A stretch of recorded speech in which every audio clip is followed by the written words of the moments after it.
Hello my beautiful people, here is my new vlog. Already you people know এটা একটা wedding vlog হতে যাচ্ছে। কার বিয়ে আর কি হলো তাই থাকবে আজকের vlog-এ। So let's get started. প্রথমেই ওয়েলকাম ব্যানারটা দেখে আমি আর রিশাদ আমাদের বিয়ের কথা মনে পড়ছিল। So আমি রেডি হয়ে বের হয়ে গিয়েছিলাম। এটা ঠিক মোহাম্মদপুরে টোকিও কিছু একটা ছিল, যাই হোক আমি তো খালি সেজেগুজে যাই, আমাকে রিশাদ হচ্ছে নিয়ে যায়, আমি জানিও না আসলে কোথায় যাচ্ছি। তো আমরা যে আগে কফি নিয়ে নিয়েছি, আমার তো কফি অনেক ফেভারিট। তারপর দেখি ইঙ্গিতকে বিয়ে পড়ানো শুরু হয়েছে। ইঙ্গিত হচ্ছে আমার মেনলি ইউনিভার্সিটি ফ্রেন্ড। ওর বিয়েতে যে একদম রিশাদ বলতেছিল আমার বিয়ের কথা মনে পড়ে যাচ্ছে, সেম আমারও।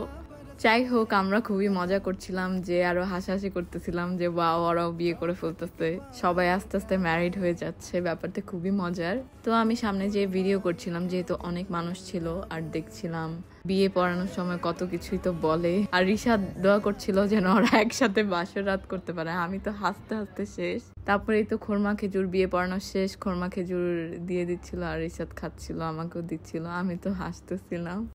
বিয়েতে মনে হয় এই প্রথম আমার আর রিশাদের, মানে বিয়ের পর আমরা একটা বিয়ে অ্যাটেন্ড করছি। ইট ওয়াজ ভেরি নাইস।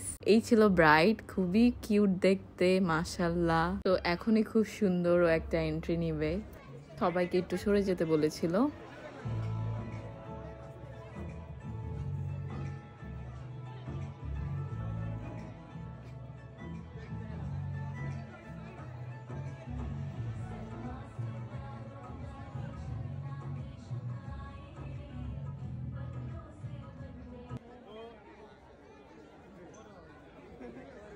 এটা একটা রোমান্টিক সিন হতে যাচ্ছে।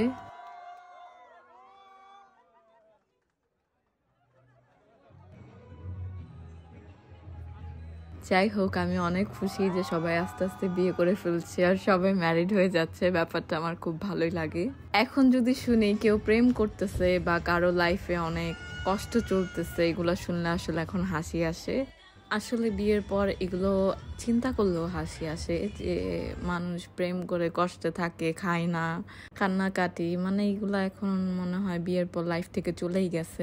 যাই হোক, তো নাচানাচি দেখে রিশাদও একটু ভাইবে চলে গেল, একটু জোর করলেও নাচতোই।